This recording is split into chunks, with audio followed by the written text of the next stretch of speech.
Okay, game number 4 in the Bristol and District Chess League. Board 2 again for a second time, which is nice for Grendel B team. And this game, this match, sorry, was against North Bristol A. And North Bristol A used to be in Division 1. They're a very strong team. I think they average at about 1850 ECF. I've still not got a rating. I need to play 5 games, so this is my 4th. But I knew my opponent was going to be Alex Kent, who is about 1850-ish. He's also 9 wins out of 11 so far this season. So I was expecting it to be a really, really tough game. He turned out to be about 10 minutes late. And by the end of the game, he really could have done with those 10 minutes. Let's get on with it.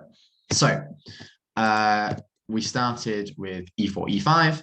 And the last thing I ever expected was a king's gambit. I, up until fairly recently, have really, really struggled against the king's gambit. It's just, it gets too sharp. I don't really understand the ideas, and I inevitably lose quickly. Because of that, I've done a little bit of prep in it, and we went down one of the lines that I'm quite comfortable with, which is, I mean, I don't know what this is called. Light chess says it's the modern defense. I've seen it called the Abasia defense. But this is something that Naroditsky recommended on a YouTube video. I went away and did some research on it, and it's worked well in online games. The idea being that here you basically give back the pawn almost immediately, and then here you say, well, I don't want to take the queen because of knight c3, so I want to take back with my knight instead. White stops me from doing that, and then I say, let's go for quick development and completely stop White's attempts to have quick development and a sharp attacking game, which suits me down to the ground. So okay, that's kind of the end of my prep here, but I know the ideas. And Alex here played what I think is the best move. Move this up so I can turn the engine on at some point. Or not necessarily the best move because we're still kind of in aiming through, but a good move nonetheless. And here I thought for a little while, and eventually I played bishop b4 check because I thought that he would be forced to play knight c3. And I thought this would be beneficial for me because then I would have all kinds of tactics with the knight jumping to e4. I was wrong. In the game he played bishop d2, and I had calculated that after d2 and queen takes that this wouldn't be under pressure, basically. Totally missing that the queen was attacking it, which is ridiculous. It was really silly. But okay, I thought here for a little while. I was caught between castling and taking. And I realize now that perhaps just at no point do I need to consider taking, because if he ever takes, I take back with my knight. So perhaps I should be castling, getting my bishop out, even, for example, looking at getting my queen out. And then, you know, if he still hasn't taken, then I can take and get my knight out, perhaps. I don't know. But that's something that didn't cross my mind during the game. I wanted to resolve the tension in the middle, which perhaps is unnecessary. But anyway, I played c takes. My idea was if he takes back, then I was I think possibly going to go, no, I wouldn't have gone with the queen because of knight here, so I imagine takes back, and I would have said you've got an isolated pawn here, which long term, for example, after here and here, I would have felt okay. Yeah, I would have felt confident in this, perhaps even going here to try and put pressure along the diagonal and to the loose b2 square. So I would have felt fine with that. I always thought his other option was perhaps to ignore it and just recapture here immediately, to which point I was going to castle and hope that I was going to be in time with this. So for example, here, he cannot castle anymore because it drops the bishop. So again, now I'm looking to try and take on here because these are all stuck. So he avoided both of those and he played a good move. He just calmly played knight c3, which makes a lot of sense. Hitting this and saying if I take on there, that's fine because he will take back and develop his bishop. So I just castled and he played bishop e2. Now at this point, the line that I calculated was takes, which is what happened in the game. And then after here, he would have to retreat his bishop and I would be looking good. Again, I just developed normally and even something as simple as this, and I think I'm looking quite good. So again, he didn't go into that, and I missed this move. So after bishop takes c4 here, I missed the forwards move, knight e5, and the computer doesn't like it much because it pins the knight and it creates all sorts of difficulties. But because I didn't see it coming, it was a move that I had missed. It unsettled me a little bit. And for the next couple of moves, the engine will tell me I'm much better, but I didn't feel it because a lot of things that he played I just hadn't anticipated, which was frustrating.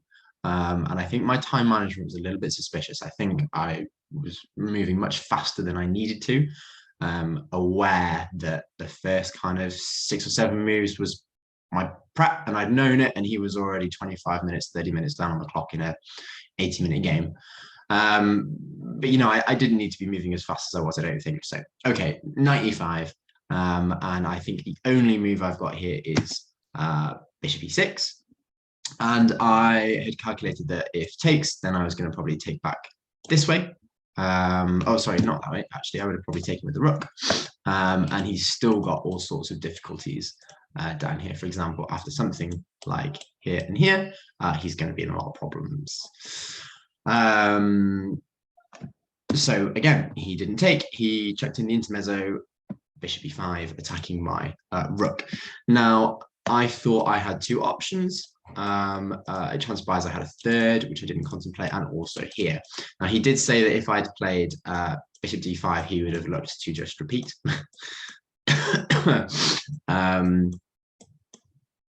Which, I don't know, to be honest, I probably wouldn't have taken. I'm there to play a game of chess. I'm not too interested in a quick draw.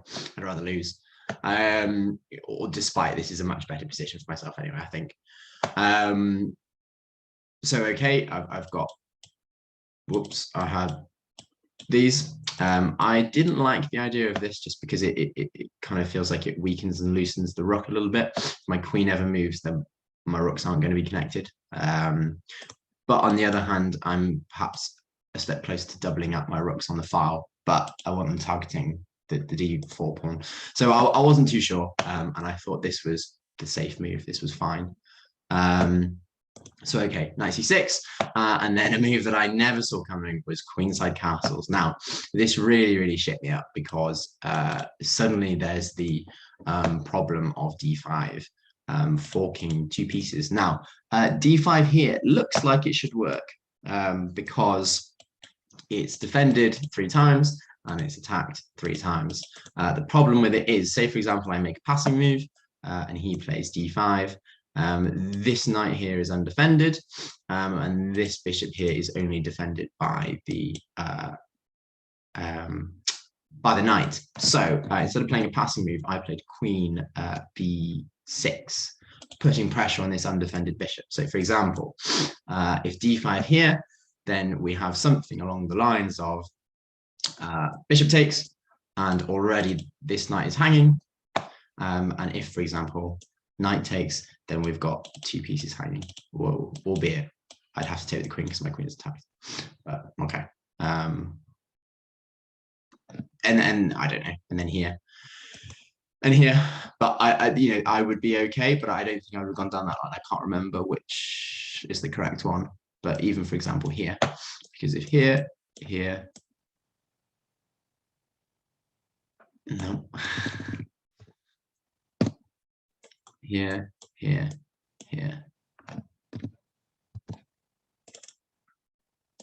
Here? No. The engine will tell me. I'm just not remembering correctly. Knight takes. Yeah. And then if here. Now I can take on there because there's no knight there. Yeah, makes sense. Okay, so he didn't play that.